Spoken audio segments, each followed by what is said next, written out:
Welcome back to The Ask. This is the last episode for 2020, but before I launch into it, I would like to take a moment for some important acknowledgements. This episode would not have been possible without my neighbor here in Santa Fe, Buro Sholazi. Just prior to this interview, the internet went out in my area, and Buro very generously invited me to conduct this interview from the dining room of his beautiful home. This interview would not have been possible without his help, so thank you again, Buro, for the welcome assistance. Lastly, I dedicate this episode, all past episodes, and all future episodes to my mother, Khalida Azimi. This podcast would not have been possible without her love and encouragement. And indeed, she never fails to comment on the YouTube uploads for this series. And I appreciate and will forever treasure each of them. So thank you, Mom. This series is for you. For this episode of The Ask, I interview filmmakers Alex Gibney, Suzanne Hillinger, and Ophelia Harutyunyan about their important work on the feature documentary film Totally Under Control, a film that asks a very simple and very haunting question. In the wake of losing 300,000 American lives to the COVID-19 pandemic, where did we go wrong? First up, allow me to provide a backgrounder on our interviewees.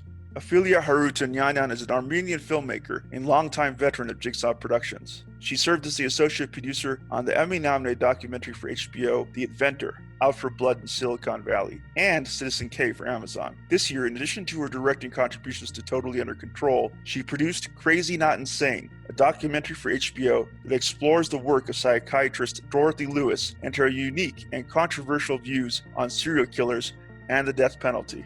Suzanne Hillinger is an Emmy-winning documentary filmmaker whose work has been featured on FX, Hulu, Discovery, PBS, Viceland, CNN, and MSNBC. Among her extensive credits is the Emmy-nominated feature documentary Norman Lear, Just Another Version of You, which opened the 2016 Sundance Film Festival. More recently, Suzanne directed episodes of the New York Times documentary series The Weekly for FX and Hulu, and her episode investigating the New York City taxi medallion bubble won a 2020 News and Documentary Emmy and was part of the series that won the 2020 Pulitzer Prize in Investigative Reporting.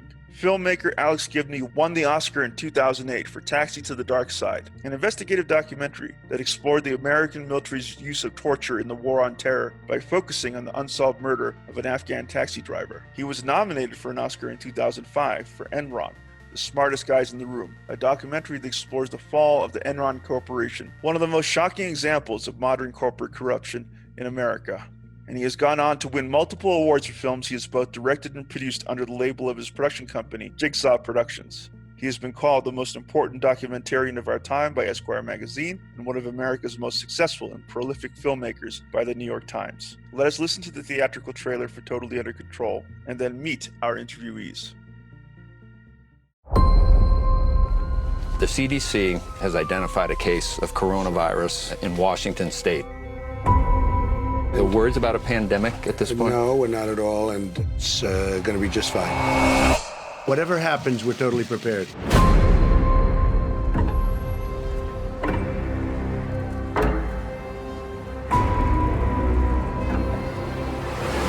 We, the scientists, knew what to do for the pandemic response. The plan was in front of us, but leadership would not do it. It is time to lay our careers on the line and push back. It's clear the United States did not perform to the best of its ability with the coronavirus. What went wrong for us? The truth is that political leaders caused avoidable death and destruction. The scientists sounded the alarm every day. The U.S. government was doing nothing. One day it's like a miracle, it will disappear. It'll be wonderful, it'll be a gift from heaven. It's complete bullshit. He has no idea what he's talking about. I decided to break protocol and alert Americans. A key government scientist was removed because he wouldn't climb on the president's bandwagon. They started to blame other people, and it was frightening. There was real fear of retribution, and we were watching the number of deaths in the U.S. tick higher and higher. Do you take responsibility? No, I don't take responsibility at all. We've never had a failure like this. The truth is finally coming out. There's so much to expose.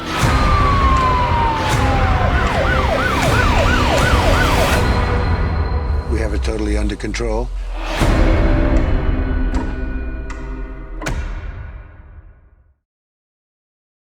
Welcome to the Ask. I would like to thank you all for making the time to join me on this episode. We are now in the last weeks of 2020. We have not seen a year like this in arguably over 100 years, certainly not since the 1918 influenza pandemic, a virus that killed millions across the world. This year, much of humanity has grappled with the coronavirus. This disease emerged in Wuhan, China in the winter of 2019, and within months spread throughout the world. Here in the United States, we have now 17.5 million confirmed cases of COVID-19 and over 314,000 deaths attributed to the virus. Almost from the start, we have led the world in fatalities from the virus. We are currently ahead of Brazil by 100,000 deaths, ahead of India by almost 170,000 deaths, and ahead of Mexico by almost 200,000 deaths. In comparison, our ally and liberal democratic neighbor in Asia, South Korea, a country that is held up throughout your documentary as a grim mirror to our own response here in the United States. South Korea has to date confirmed 659 confirmed cases and just 87 deaths. How on earth did the most powerful nation in recorded history race past countries with far less resources than our own, like Brazil, India, and Mexico, and go on to lead the world in terms of deaths from this virus? There simply can be no denying that this pandemic defeated America. The question remains how and why America was defeated by this virus. Your documentary, Totally Under Control, seeks to answer that haunting question. Let us start at the beginning.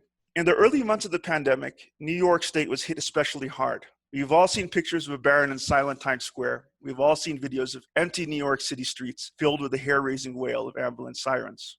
To date, over 37,000 people have died of the virus in New York State, putting it ahead of the next hardest hit states, Texas, California, and Florida, respectively. But you, your friends, colleagues, and family were all there as the virus spread throughout New York and upended all our lives. When did you first hear about COVID-19? And could you all please share with us what it was like living through the early days of the virus in New York City? Beginning with you, perhaps, Ophelia. Sure. I actually heard of COVID-19 in January. I remember reading about it and just kind of in the distant news, and I heard that it was spreading in Asia, and I was like, I was in my head thinking this is going to come to the US pretty soon. I didn't obviously I couldn't imagine the scope that we would, it would turn into a pandemic, but I knew there was an emerging virus. I remember asking our office manager to buy some sanitizers. I was like, I feel like this virus is going to come here. And I'm like touching the MTA rails and all of that and coming to work. And I'm really kind of panicky at this point, especially when the first case, the known first case arrived in Seattle. I was like, it has to be in New York. It is impossible. It has to already be in New York. So I'd heard about it, but obviously couldn't have imagined what was waiting for us. But yeah, I was in New York, and we all lived through March and April, which were the worst months for New York, and lived through the empty streets and the sirens and all of that. Yeah. Susan? Yeah, sorry, and it's just so you know, it's Suzanne, not Susan. Thank you for that correction. No, Suzanne, thank you. No problem. Yeah, I similarly to Ophelia, it was on my radar sort of vaguely in January as something that was happening in China. And I was thinking, I guess, a little bit about other outbreaks like Ebola, SARS that had happened before. And it sort of seemed like maybe we would have an outbreak here. I certainly never thought it was going to get, I think in those early days, we just didn't know how transmissible it was, that it was going to spread so fast once it came here. But yeah, I remember sort of by late February starting to stock up on groceries, and I was in an office where I was sort of the one over preparing and nobody else was. And I was like, am I overreacting about this or not? Like, I think we're going to shut down. And actually I went to a wedding that Alex was also attending. Ophelia was invited and was out of the country, but I believe it was the first weekend in March. We all went to a wedding of another documentary filmmaker couple, and we were packed in. And I remember thinking, like, I wonder if this is the last time in a few months that we'll all be at a big party. Little did I know, a week later, I got COVID, and a number of other people who we have worked with also sort of spread through some filmmakers, and everything sort of shut down. Yeah, I live in Brooklyn, and the sirens were deafening, and it was terrifying in those early days. my wife and I both had symptoms that we would get the symptoms, and then like a few days later, there'd be a news report about it. Like it was happening so fast in the first couple weeks of March that it was just a really terrifying time. And I think pretty quickly realized that this was not going to go anywhere anytime soon. What was that experience like being diagnosed with COVID? For one, I just would like to say that I'm very glad that you obviously recovered and made a full recovery. But in those early days, it must have been incredibly scary. What was it like being confirmed with the virus, and what was it like getting tested for the virus at that point in time for you? So at that point in time, I was not allowed to get a test. I had all of the symptoms. I had a telemedicine call with my doctor, and she said, you probably have it, but we don't have enough tests. So, go to the hospital if you are having trouble breathing. So I would go to bed every night with a fever and a headache and body aches and all of these cough, and not know how sick I was gonna get. I mean, utterly terrifying. And I never got a COVID test. I got an antibody test a month or two after I recovered that showed that I had antibodies. But just living in the unknown with the lack of information. I mean, I remember being sick and watching the press conference that Trump did when he announced that Google was going to have this whole website where you could follow along, here are the symptoms, here's how to get a test. And I was sitting there sick at home thinking, I don't have access to any of this. And little did we know, we never would. I mean, that website in the form that he was sort of promoting never actually got off the ground. So I was feeling, terribly confused and scary. And I can't imagine how it would have been. I was able to manage all of my symptoms at home, but I can't imagine somebody being so sick they had to go to a hospital where, there wasn't PPE. They also didn't have information. It was terrifying. Yeah, and I think it really sort of compounds the point that's made in your documentary about the lag between finding a credible test and then scaling that out nationwide. I think your documentary goes into detail about how there was a usable test sometime in mid-January, and here you were in March being, coming under infection for COVID and unable to having access to a test to sort of figure out what exactly is going on. And thank you for relating that, Suzanne. Alex, how about yourself? Well, I was also at the party that Suzanne attended. I wondered in retrospect whether it was a super spreader event. A number of documentarians did come down with COVID. I wondered if that was the origin. We didn't really know at that time. I mean, people were starting to say, well, you should do this, make sure to wipe everything down with sanitizer. The ability to understand what was going on at that time was so limited. And now we know, like, if you're in a crowded room which doesn't have very good ventilation with a lot of other people, you're in trouble. We were all clearly in some kind of trouble there. So, I had the same experience. I read widely. I grew up in part in East Asia, and so I follow events there. And so a virus coming out of China was very interesting to me. But it all seems so distant until that first COVID test positive in Seattle. It's announced. And then it's like, but surely our government will take the steps necessary to ensure that this virus doesn't spread. And that turned out to be the subject of the film, which is exactly why our government didn't do any of those things. So, I was here, I experienced the same things as Ophelia and Suzanne. I don't live in New York. I mean, our office Jigsaw's office is in New York. We soon shut down. I live in New Jersey. New Jersey was also badly affected, particularly a lot of the nursing homes here. And obviously there's a lot of traffic back and forth between New York City and New Jersey. And so the cases were heavy here. A friend of mine died, fairly early on. And another friend of mine who was here for St. Paddy's Day, he's actually from Northern Ireland, returned to Northern Ireland and promptly had it so bad he was put on a respirator. And it was uncertain at that time whether people would survive once they were on respirators. The survival rate initially wasn't very good, in part I think because people were coming in so late in the progress of the disease. But miraculously he did survive, but it was a very scary moment. So it was, I think it was personal for all of us, and I think it was one of the motivators that led us to want to make this movie. When you're in the middle of it and you're feeling so helpless, one of the things you can do is to learn more about it and maybe transmit what you learn to other people. And so, we embarked on a mission. That is a great segue to my next question here. When did you and the rest of the team start work on Totally Under Control? And most documentaries usually start with sort of a top line question that the filmmaker is hoping to answer. What questions did you initially set out to answer in the process of making this documentary? And this is a question for everyone, so feel free to jump in. Well, I'll start it off and then I'll throw. I mean, first we had to raise the money, and I plunged into that in April and was able to put it together with the notion that we wanted to be done by the election or before the election. So it would have an impact on how people thought about the federal response. The focus was always on the federal response. Did the federal government bungle the response? That was the question we started out with. The other things we knew we wanted to do at the beginning was some kind of comparison with another country. South Korea seemed appropriate because they had a COVID positive patient, on the same day, January 20th.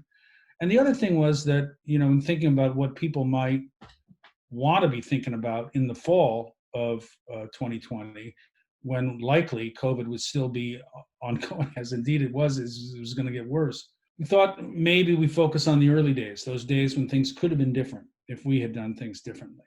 And so that was kind of the rough sense. And then luckily for me, Ophelia and Suzanne jumped on board to make the plan operational. Yeah, and actually that's a great way to sort of turn over to your co-directors here. Thank you for that, Alex. So Ophelia, I understand on social media that you spent most of 2020 locked in an apartment for months. And against the backdrop of this incredible isolation, you made this feature documentary with Suzanne and Alex. Could you share with us how you managed to pull off that feat? Yeah, I mean, I will tell you, I forgot to mention one thing in there, the days that I was in Europe when Trump made his infamous announcement on March 11th that they're shutting down travel from Europe. His speech was full of just unknowns. Obviously, he wasn't, instead of reassuring people, he actually brought up more questions, and so it was very uncertain what was going to happen. So I bought a ticket and I flew back to the States like 2-3 hours before the travel ban went into effect.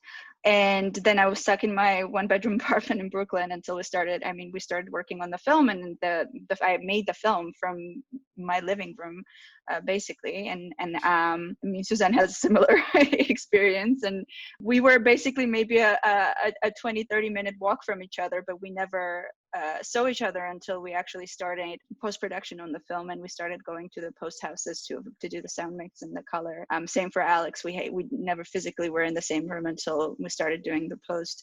But this film, when we started working on it in May, it was early May that we were able to start the production.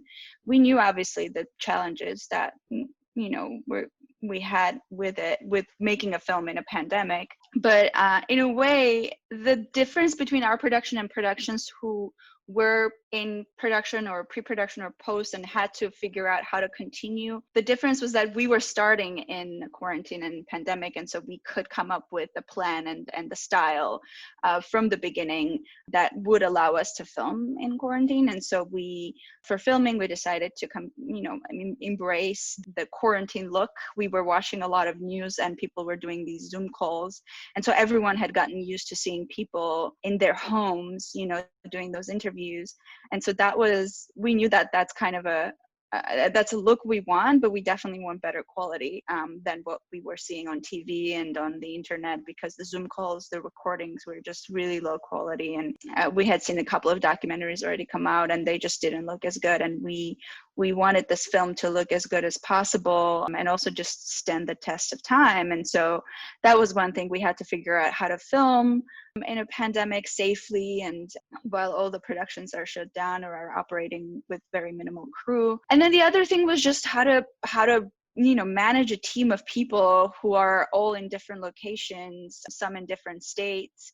And so we had to turn to different tools and applications to be able to constantly, have tasks and to-do lists and have video calls with the team. So just to make sure that everyone has access to this organized platforms and knows what they're doing and is constantly up to date. So that was obviously the second challenge of just making sure that the crew and the team that is working on the film every day is operational, but without being in an office and being able to talk to each other. I mean, obviously it was a big challenge, but once you figure it out, once you set it up, it took us maybe a month to get used to all the applications we had to use to do this. But then once we figured it out, it just became like a routine, and it was pretty normal that I'm waking up and I'm turning on my Microsoft Teams and I'm doing my Google video chat and then the Zoom interview and using all these things. So we had to just kind of invent new ways of working and making a film. So having made a film in your living room, would you want to go through that process a second time? It sounds very comfortable to me. No. It does sound comfortable. I mean, listen, there are definitely cons and pros. So the pros were that, from my couch, in one day, we could do an interview in Georgia or in DC, then in South Korea. I mean, I wouldn't, obviously, if I had to travel, we would never be able to do that, right? We would have to, it would take months to film all these interviews, and we would have to fly our crew to South Korea because that, you really want your DP there and some of the key crew, but we couldn't do any of that. So we had to get creative. So in a way, there were some benefits to it. You are able to do many, many interviews in one day or 2 days that you wouldn't have been able to. But then on the other hand, you're, like you said in the beginning of this interview, or maybe you weren't recording then, but as documentary filmmakers, you want to see the person you're interviewing, you want to be physically in the room with them, you want to feel the room, you want to make eye contact. And we tried to replicate as much as possible the eye contact through the equipment that we were using, and just to make sure that we are seeing the subject and the subject is seeing us, but we're still not physically in the same room together. So it's different. I definitely, if someone was to give me a choice, I would never choose to make a film like that. I think it's possible to make a film like that, but it's definitely not preferable. And so I definitely cannot wait to go back to normal production. I think I will take some things that I found helpful with me, moving forward, and knowing that these things are available, these tools are available if we need to use them. But yeah, it's not my go-to for sure. Thank you for sharing that with us, Ophelia. Suzanne, moving over to you. Prior to working in this documentary, you have an extensive track record as a filmmaker yourself. You produced documentary for Vice Media, the documentary group, and worked on the New York Times award-winning documentary series, The Weekly. What eventually led you to Jigsaw Productions, and how did you contribute as a co-director to this documentary? Yeah, I mean, I've been a friend of Jigsaw for a long time. I have a lot of friends and family who are there. So I've known Ophelia and Alex for years and have always sort of talked about coming over and working on something there, but timing never quite lined up, and somehow the timing lined up for this one. But yeah, I mean, I had finished working on The Weekly late 2019, and I wanted to actually sort of take a break from doing like investigative, political, news-driven. But it was an opportunity that I couldn't pass up. I think I was feeling like I wanted to contribute something to documenting this moment in our lifetime. So yeah, I mean, I think I probably what I brought to sort of making the film perhaps was just, I have a quick turnaround TV background a bit, and sort of knew I think we all knew we need a lot more crew members. If we're going to do this in 5 months, we're going to get it out before the election, having to sort of put together people who are comfortable doing that. So I pulled in some TV people that I had worked with, collaboration with some really talented filmmakers who do long forms well, and tried to beat out an outline of a film as quickly as possible. I think within the first 2 weeks, there was some semblance that, knowing it would change, but being like, oh, let's commit to this direction and then we can start moving things around. Whereas I think, if you have the luxury of time, most feature documentaries take a year and a half to make, and you could sort of do a lot of interviews, watch them, and figure out what stories you want to tell. we didn't have that luxury of time. We felt the urgency of getting this out fast. So I think, being able to make those decisions really fast, which we did collectively, to get the job done. But yeah, I mean, the three of us, it was very all hands on deck. I mean, it's not unique, or it is unique to have three directors on a film. And I think looking out in on that could seem very challenging, but there was plenty for all of us to do. And like Ophelia said, there was a day that there were 3 interviews happening on that same day, one on the East Coast, one on the West Coast, and one in South Korea. And we were all able to do an interview and help each other prepare for those interviews. I mean, you would never be able to do that if you were a single director, and also we couldn't sort of do all of this stuff remotely. So, we shared the responsibility, and we're able to sort of gut check each other about what stories were important to tell, what was unfolding in real time that we needed to, somehow weave into the film. It was a really collaborative process. Thank you for sharing how you got attached to this project, Suzanne, and how you contributed. You kind of previewed the next question that I have for the team, which is about the number of directors involved, co-directing credits that are featured in this film. It's highly unusual for any film to have 2 co-directors, and I've never heard of a film having 3 co-directors. This is the first time I've seen a film with those kind of credits. And I'm curious, Alex, moving back to you over here, why did you feel this production required the support of additional co-directors like Suzanne and Ophelia? You previewed some of this in your previous answers, but I'd love to hear more about it, why this decision was made for Totally Under Control. And could you all tell us exactly how directing responsibilities were shared or divided up for this film? I think it would be helpful for people to know how that was accomplished between the 3 of you. Sure. Well, I'll start, and then Ophelia and Suzanne can follow. But I mean, first of all, I would say the whole term co-directors in this instance probably is inappropriate. We were directors. There were 3 directors. Directors 3 are we. So that was the concept from the beginning. And the idea was that first of all, we're operating in a pandemic. So it just wasn't imaginable or practical to get stuff done. And also, to some extent, there were other obligations that certainly I had, but there was just too much work to do in a small amount of time. And I think initially there was some thinking that we would find a neat division of labor that would, allow us to focus on certain territory. But I think at the end of the day, we were all chief cooks and bottle washers at the same time. And it had to be that way. I mean, a lot of the hardcore producing responsibilities fell on Ophelia's shoulders. I took on board the writing responsibilities ultimately. Suzanne was deeply focused in terms of doing a lot of interview outreach to federal officials, which was very cumbersome and complicated, particularly at a time when federal officials weren't interested in talking. But the 3 of us, had to have constant kind of mind melds. Now, we're 3 very different people, but we had a mission. And what ended up happening was, Suzanne, I think just a second ago, talked about a gut check. It allowed us all to have gut checks where we would fight fiercely for an idea and test it with the other 2 to see how it flew. And while, there's a certain appeal to being the director where you say, this is what I want, and that's the way it goes. At the same time, that's not always the best way to want to run a railroad. And sometimes you get a lot by having to not only come up with an idea, but advocate for it. And I think the conversation between the 3 of us really allowed us to push forward quickly, even though that sometimes that's a slowdown in the midst of trying to move quickly. But we all had so much to do, and it was so little time to be precious about stuff that we could really get there. But I honestly think that the conversations made the film smarter, deeper, and better. Yeah, I will say, though, there's another documentary about the pandemic that was shot in Wuhan. It's called 76 Days. And they also have 3 directors. So there is something to like making a film about the pandemic in a very compressed time, where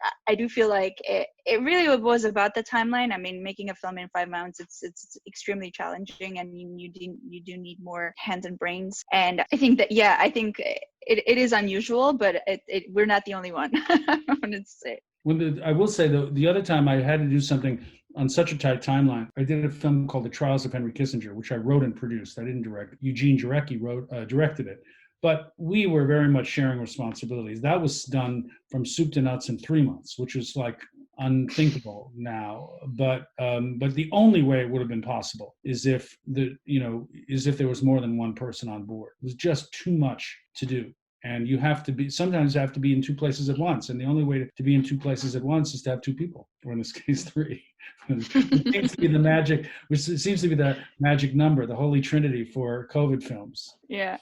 Suzanne, what was the experience like for yourself coming from a very fast-paced TV background of working with multiple directors in this project? Yeah, I feel like to some extent I had my muscles were a little bit warm to do it, but it's sort of like, it's a thing you throw yourself into and you go. And I mean, I think to some extent every film is like that. It's sort of, every film has its own DNA and team makeup, and you just sort of learn how that works and run with it. But I mean, I'm trying to think what else I can add to what Alex and Ophelia already said. I mean, I think maybe the only other thing is that I think in our effort to divide and conquer, which was at times just, we were moving so fast we weren't able to do, it also allowed us to, any interview that we found, we would just, whoever made contact, that was the person who did that interview. So I think in a way, maybe subconsciously, sort of the components of the film that we were each more interested in, we ended up doing those interviews because we needed so much drive and energy to find those people, that there was something behind each of those gets that I think, gave us the energy to go get that person. Well, I will say that it's a credit to you as sort of the elder statesman of documentary here, Alex, that you were ready to sort of negotiate with these younger filmmakers that directed this project with you. Often the position of director comes with a certain amount of ego, as you were saying, and I think it's really commendable that all three of you were able to sort of work in harmony. Usually, that can be a difficult thing to achieve when you are sharing power and responsibility in a project like this in the role of a director. So I think it really shows that you all really understood each other very well heading into this project, and you all had confidence that you could negotiate with each other to arrive at the best possible documentary that you guys could make as a group. Yeah, I mean, it wasn't all harmony, just so you know. We did have very tough discussions and arguments, and I think because we also had 3-4 directors at times, editors, we every time we watched a cut, we would regroup, like the three of us, and we would each send our individual notes, and then we would get on a very long call and go through those notes and make sure that we are not giving 3 different directions to the editors, right? So that is obviously those were challenging, but very important to sync up before we gave our notes to the editors. And so it's always great to have 3 brains like doing different things, but also when it comes to that last kind of mile of finalizing the film, it was challenging to make sure that we're all happy with the final thing. And so we did have very hard discussions, but I think that made the film stronger, honestly. I truly, and I think Suzanne and Alex will agree with me that like those tough decisions, those tough, sometimes we would talk about something, like argue about something for hours or days. And I think, in the end, for some things we would have to compromise if you weren't feeling too strongly about something. But I think in the end, it really truly made the film stronger, those discussions. Ophelia mentioned editors too. I mean, so you have the 3 directors on the call here, but we also had 3 and then 4 editors. And these editors are not button pushers. These editors, have very strong views about narrative and structure, and sometimes very strongly expressed. And so these are not the kind of editors who sit in a room waiting for instructions. They're very much self-motivated. And indeed, because we were shooting and editing simultaneously, we would give each of them a kind of a section, and it would be their section, and they would bore in, and they would have a strong sense of ownership over it, which was difficult, particularly when some sections had to be radically curtailed. And so, in addition to the discussions among the editors, there are discussions in addition to the discussions amongst the 3 of us, there were also discussions with the editors. Sometimes the 3 of us discussing, sometimes side conversations. But at the end of the day, I think in a way the timeline focused us all so that, and we knew that we had a mission, and we all committed to the mission, knowing that it was going to be hell and it was going to be very hard work. And it was that sense of commitment to the mission that got us to the end zone, I think. No, thank you. It was there were a lot of strong opinions throughout the process. Thank you for that reminder that a film is much more than a single director or even a group of directors. There are all kinds of brilliant creatives that help create a film like this, including the editors that you mentioned. And thank you for pointing that out, that there was great contributions made by many people within your team. Again, you guys have talked about parts of this earlier in the interview, but I understand the film was made against the chaos and disruption of the early months of the COVID-19 pandemic. And indeed, that was the backdrop you had for the start of this production, as Ophelia pointed out. What unique challenges did the pandemic present to this production, and how did you all overcome them? In fact, within your documentary, you actually front load your story by talking a little bit about that, how you had to come to original solutions as far as a specialized camera that you would ship to certain interviewees.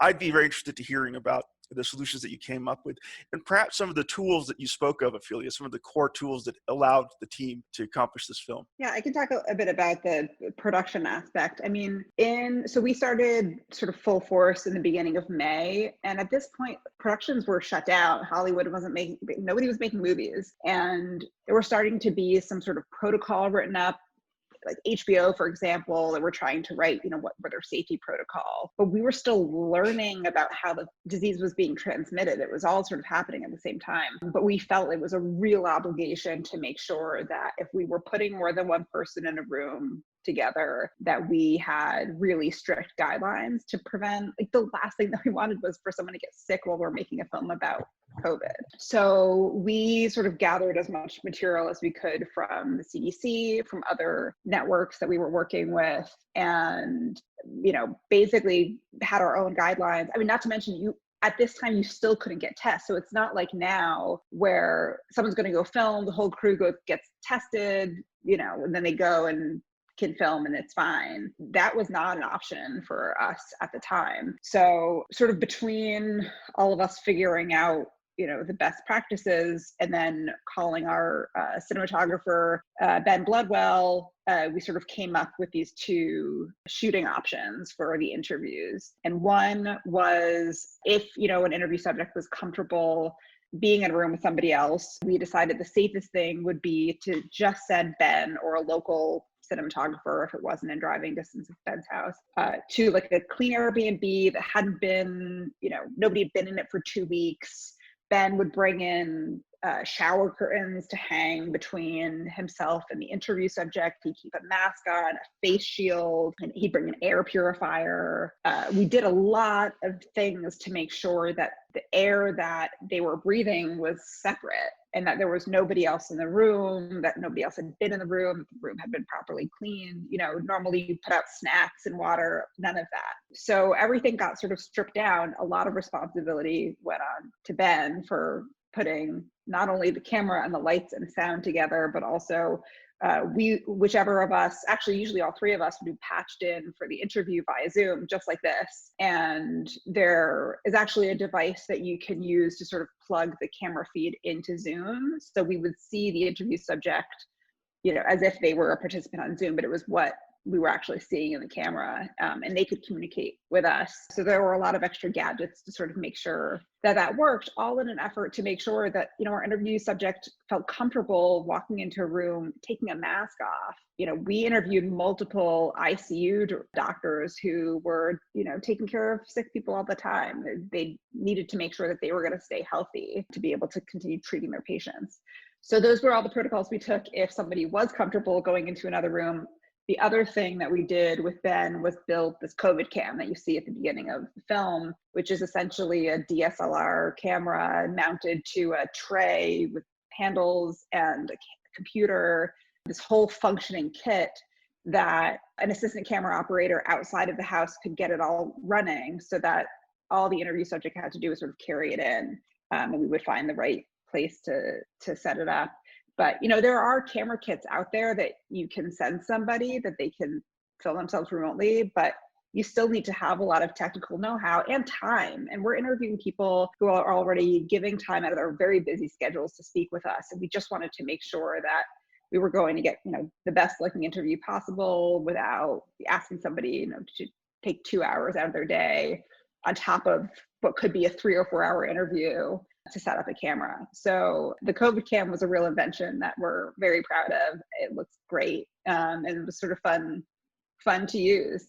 And then, yeah, I mean, I don't know, Ophelia, do you want to talk a bit about some of our remote editing? Yeah, I mean, so I kind of already mentioned a little bit of it, but basically every Monday we would have a morning kind of check-in with the entire team. We would use sometimes Zoom, sometimes Google video chat, whichever was we would always fight over. As Suzanne preferred Zoom, I think the quality was better, and then the Google video was just something that was easier to set up because it's connected to. But we would interchangeably use them, and then we were using Microsoft Teams was our communication throughout the day, and that was one thing that was open the entire time on our computers. It has a lot of great organizational tools. You can have different channels where just a channel for the editors, just a channel for the associate producers and archive, and so you can have side conversations and then also full team conversations. So that was one tool that came to be very helpful for us. Obviously Google Drive, Google spreadsheets and documents were crucial for sharing all kinds of documents and spreadsheets. What else? Media management. Oof, media management was a beast. I mean, our poor post supervisor. I mean, yeah, we had to imagine, normally you would be in an office, all the editors would be in the same room, we would have the same system, right? Everything is backed up in the same place. So everyone is able to share their projects with through Avid, and so it's not a big deal. But when everyone's working remotely in different locations, that was a big challenge to figure out a setup that how are we going? So our assistant editors, like one is in Hoboken, the other one is in Brooklyn, and then the editors are three of them in Brooklyn, one in Massachusetts. I mean, it's just like, how are we transferring the footage? So that was definitely a challenge, figuring out, the uploads, the downloads. So we were using Dropbox, but also our SFTP server that Jigsaw had. So multiple tools. It did definitely take some time to figure out the machine, the oil the machine. But then once it was done, it was pretty smooth actually. And yeah, we made it work somehow. We were never really delayed, and we're like waiting for an editor to get the project or something for for a long time. So it was pretty smooth. So yeah, it did take some maneuvering. Yeah, I will just say overall, filmmaking is such a endeavor of communicating and listening, and I think this was just such a huge testament to the team that we put together. I mean, yeah, as Alex said, it wasn't just three directors trying to negotiate to make sure that like what we wanted was getting through, but it's also, we had a 10, 11 person team. Everyone's working in their living room, in their bedroom. At one point, we had an editor in Minnesota who was working from a boat because it was the only place that she could get internet download to get her files. All of the things that everyone is dealing with in a pandemic, we also just threw on a ton of logistical and creative challenges onto the team. And yeah, I think that we all probably learned a lot about communication and negotiating skills through this process.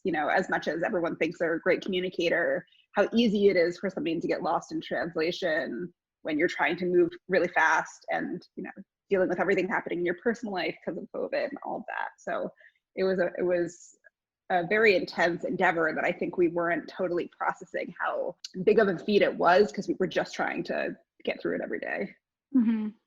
This documentary is built upon the power and authority of its expert testimony. You included a broad range of interviewees, including frontline healthcare providers like Dr. Tyson Bell. By the way, if I mess up any of these names, please correct me.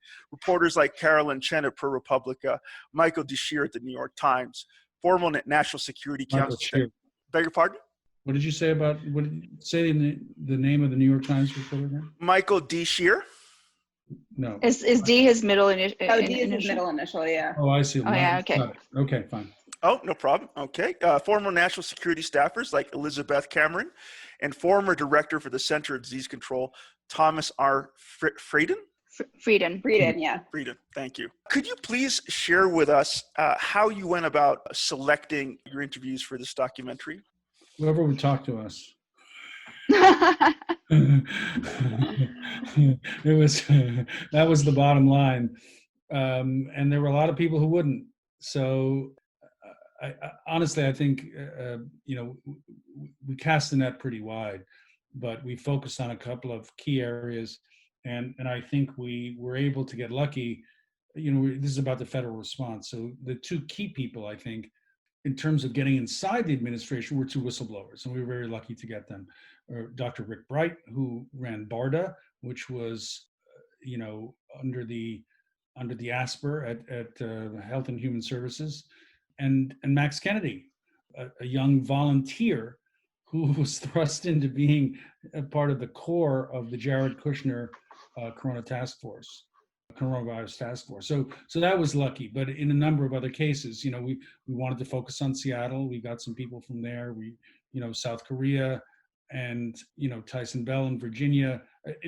It was complicated. I'll toss the torch to Ophelia and Suzanne at this point. But yeah, I mean, I think because we were working at such speed, we knew that there were going to be people that would be more accessible to us and people that would be less accessible. So at the beginning, we were trying to figure out who's really accessible that we know we can get early. We can get those interviews into the cut, start working with them while we pursue, people within the federal government, these whistleblowers, people that we didn't get to the very end. I mean, we were already in the edit when we got those guys. So, Michael Shearer was somebody that he was the first interview, because we knew, okay, if we don't get somebody from the White House task force or someone who worked closely with Trump. Michael is a very long time White House correspondent for the New York Times. And we knew that he had very credible sources within the administration, and he could tell those stories that he had been told firsthand. So we knew that we could, interview him and get sort of a backbone of a lot of stories that did eventually, some of them are in the film, and some of them got replaced once we got somebody like Rick Bright, who could tell us the story of, him meeting with Alex Azar. Mike Shearer knew some of those stories, but in the end, we got Rick, which is, so much more crucial. So there were people like Michael and Caroline Chen who were sort of the early gets, and then figuring out, how important is it to get somebody like Kathleen Sebelius, the former HHS director, or Tom Frieden, former CDC director, to just give us some kind of sense of like, how is this supposed to work, or how did it work in a former administration? Trying to figure out what our options actually were. Those were really important, and that ended up being a lot of really great research for the film too, just so we could sort of try to figure that stuff out on our own as well. But yeah, I mean, Rick Bright and Max Kennedy were amazing guests, and took a really long time to sort of make sure they were going to be comfortable talking. And fortunately for us, I think they both really felt that it was so crucial for them to share the information that they knew with the American people, in light of, working with an administration that was censoring so many people. I mean, we just found out in the last couple of weeks that, the CDC was being really censored from saying anything that, went against what the White House wanted to be put out there. We were hearing that in the summertime, but we couldn't get anybody to really admit to it. It's happening now because I think the election's done and people feel a bit safer to speak out against the administration. But in the summertime, people just wanted to, keep their job and do whatever they could from within the government to try to save lives and, get PPE and all of that. Ophelia, do you have anything to add to what Alex and Suzanne have just shared about the outreach for interviewees for this film? No, I mean, honestly, they covered it. And there were people that we were really hoping to speak to that for different reasons we never got access to. And I do hope as a citizen, as someone who is genuinely interested in hearing these stories, that they will start speaking out, more. Maybe other filmmakers will make a film about COVID-19 in a couple of years when hopefully it's done and we will hear those voices. But I do hope that they speak out, because, people like Dr. Messonnier and Alex Azar and people who were kind of the first responders and decision makers, and I do want to hear about what really went down behind those closed doors. We do get a little bit of that, like Alex and Suzanne said, through Rick Bright, but there are still so many unknowns and questions. Off the record, we would often hear from people, which helped to inform our reporting and also, allowed us to steer the film in a certain way. I mean, Ophelia will tell you that she talked to an official in a very potent state who was very close to talking, but ultimately decided not to because she was afraid that her testimony might Hurt her result state. in her state being punished Yeah. by the federal government. Yeah, so that was tricky. It's like here is a person who has a lot to say. I mean, her stories were incredible and definitely gave more insight into what was happening on the government level, but also the government's dealing with the federal reps and on the state level, and how the states were working with the federal. So she definitely had a lot of stories, but unfortunately, she decided in the end that it's. I mean, I don't know if it's unfortunately or fortunately. Honestly, she decided that maybe it's not worth risking saving lives and making sure that people don't get hurt, and because she felt that maybe her speaking out would actually hurt people because of the way that the administration was handling these whistleblowers or people who were speaking out, because the president had very famously withheld PPE from some states that were Democratic, or he was very obviously not happy with Rick Bright speaking out. So there was real concern. Hey, Waze, I have to be warning you that at 5 after I turn into a pumpkin. So. Good, thank you. Thank you for letting me know. Right, if in that case you are going to leave at 5 after, I'm going to change up the next couple of questions that I was hoping to ask you, because there are a couple of important questions that I would like you to sort of comment on here, Alex. So let me jump ahead over here. In the third act of this documentary, viewers meet Dr. Vladimir Zelenko, a now former primary care doctor from the Orthodox Jewish community in New York. He becomes convinced, using untested anecdotal evidence, that hydroxychloroquine is a cure against COVID-19, and sends a social media appeal to Trump lobbying for its use. In your documentary, he reveals that the very next day of the posting of that message to YouTube, White House Chief of Staff Mark Meadows got in touch with him and eventually led him to a conversation with Food and Drug Commissioner Stephen Hahn. Most shockingly of all, you juxtaposed Trump actually citing this doctor as evidence for the credibility of hydroxychloroquine as a cure against COVID-19. I feel that this is an important moment in your documentary. What did this moment represent to each of you in this film? Well, it's Ophelia who bagged that interview with Dr. Zelenko, so I think you should go on that, Ophelia. Well, I mean, I will just quickly say I think it was important for us to include that story in the film, because there were some debates whether that story really belonged in the film or not, but I think for all three of us it was important to include it because it was a good way of showing how when something was important to the government, when the government wanted something done, they would very quickly do it. And so if they wanted hydroxychloroquine, like they say, on the streets everywhere in New York and New Jersey, they're going to get it done. But when it comes to other things like testing, which was stalled for almost a month for no reason, honestly, it was something that could have been solved very quickly. The government didn't do anything about it because that was not their priority, I guess, or they didn't really care much about it. So it was important just to show how, just juxtapose those two things, how easy it was for the government to do something and how they just didn't. So that was really, and just the story of hydroxychloroquine, that was really the reason why Rick Bright became a whistleblower, because he was so concerned about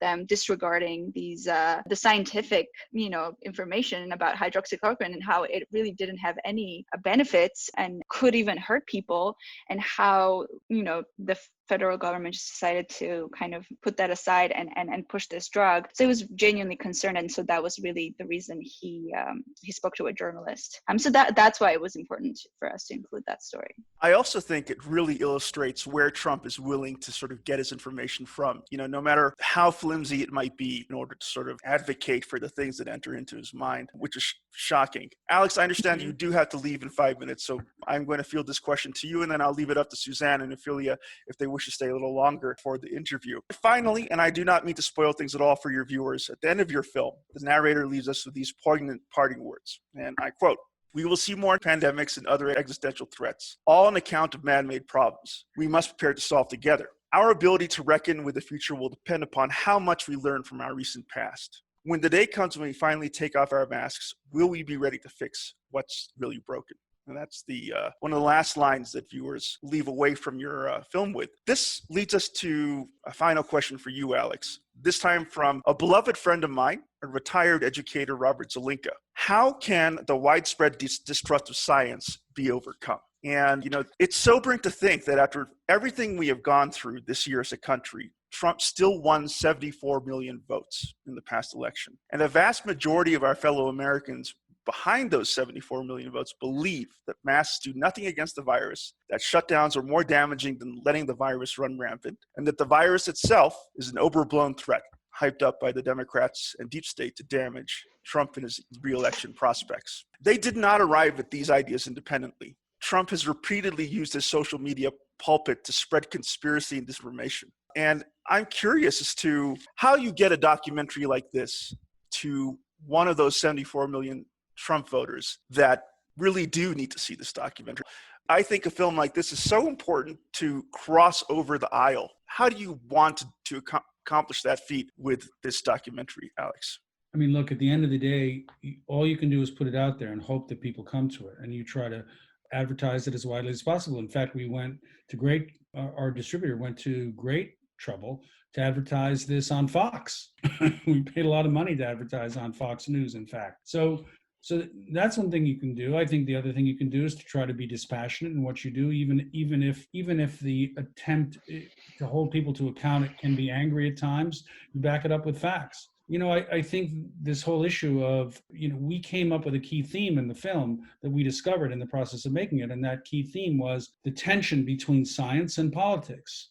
Politics is geared toward one end, which is how do you get reelected? And that's ultimately what caused Trump and the Trump administration to steer against science and actually to use certain issues like masks to divide the body politic. And it also teaches you how important leadership is, because leadership can lead people to observe norms or to pay attention to scientists or use a kind of tribalist tendency that I think all human beings share to destroy the important need to base discussions on facts rather than prejudice or a sense of what tribe you happen to belong to. So, you hope that you get it to the right people. And I think our tendency in this film was not to really explore the notion of competence. And that's one of the reasons why we included South Korea as a comparison. It's another government in a different part of the world, but that government was far more competent to handle this virus than the Trump administration was. So in that sense, at the end of the day, that becomes a practical issue for people, and you hope they will come to it to say, okay, given this problem, did the person who had more resources than anybody else in the entire world do a good job or a bad job? And we render our judgment in the film, but you hope that people will come to that issue as a measure of competence rather than just say he's my guy and whatever he does is good with me. So that's how we try to approach it. Alex, thank you for providing that sort of parting feedback as a participant in this interview. I do know that you need to leave shortly. I thank you for your time, sir. Ophelia, Suzanne, I have all the time in the world, but it's really up to you guys if you would like to carry on a little bit more. I would love to, if you have the time for it. I actually can't. I'm on top of a mountain right now and have to run down to a store before it closes in half an hour. Okay. So I have to go as well. I mean, if you have like one, if there's any one last question for sure. or something like that, I'm happy to stay for that. I do. I know it's okay. You've all been very generous with your time, and I appreciate it. In that case, I do have one final question for all of you. I do not want to end this interview raging at the real death and destruction of this past year. As I said at the top of this interview, we are about to turn a chapter. We are entering a new year and a new era in the United States in the wake of our recent elections. Could each of you please share with us your own personal hopes for the new year ahead, starting with you, Ophelia? I am optimistic about with the vaccine, like 2 vaccines now being FDA approved and rolling out. I am hopeful that maybe mid-2021 things can start slowly resemble something of a normalcy. I know that it will take a very long time to vaccinate everyone, and the government has a lot of work to do in terms of information. There are still a lot of people who are skeptical about taking the vaccine, but I do think it's the only way we can go back to normal. Until we are vaccinated, we still have to we're all vaccinated, not just individually, until the entire, maybe 80% of the people are vaccinated. We still have to socially distance and wear masks and just be responsible citizens. But I'm definitely hopeful that we can be in large groups again and hug each other and see. I haven't seen my family in a very long time. They're back in Armenia. I hope to travel and see all of them. And so I am just hopeful. I'm not even going to talk about any projects or anything career-wise. I'm genuinely only really thinking about just us, hoping that we're not going to see 2,000-3,000 people die every day and be okay with that. I think that's, the number of deaths and number of infections have been normalized in this country, which is very scary. And so I do hope in 2021 we'll do better. Ophelia, I do want to say that I was not aware that you had family in Armenia, and I know that you've been expressing a lot of pain and anguish over social media about the death and destruction in your ancestral country. I certainly wish your family health and safety heading into. Thank you. Yeah, my entire family is in Armenia, and honestly, with the war and COVID, it's bad for all the reasons, right? It's like COVID is raging in that area, and also the war obviously was very destructive. And so I hope that 2021 will just be a better year for all of us and for Armenia especially. Yeah. Susan, I know you really need to run to a store, but very quickly, what are you looking forward to in 2021 for yourself? Yeah, I mean, I don't know. I'm not for myself, but I just feel like I hope that we will continue to learn from the last year. I think that there are a lot of moments in history that real change comes out of real tragedy. And I hope that just because there's a new president, we don't, put behind and ignore a lot of the other systemic problems that we have in this country that I think that this pandemic has really exposed. There is a lot of broken systems, and government doesn't work as smoothly and for the people as much as it could and should. So, I hope that people continue to make documentaries about the pandemic, that continue to hold our government officials accountable, that continue to get messaging out about trusting science. I think that is the thing I hope most for, that we can help sort of turn this perspective around and get more of the country trusting the information that's coming out about this pandemic or anything, climate change, anything, trusting what scientists say. There's a lot of work to be done there, but I think that there are a lot of smart people out there doing that work, that hopefully that'll happen. Suzanne, Ophelia, and of course Alex, when he listens to this, I would like to thank you all for making the time for this interview as we enter the holidays. Totally Under Control enters the growing catalog of documentary journalism about COVID-19 and offers a valuable and startling window into how the Trump administration failed to protect the American people from this virus. It will be an important film for years to come, and I would encourage everyone looking to understand this health crisis here in the United States to watch this film. This film is readily available on multiple streaming services, including Hulu, Apple TV, and Amazon. Thank you all.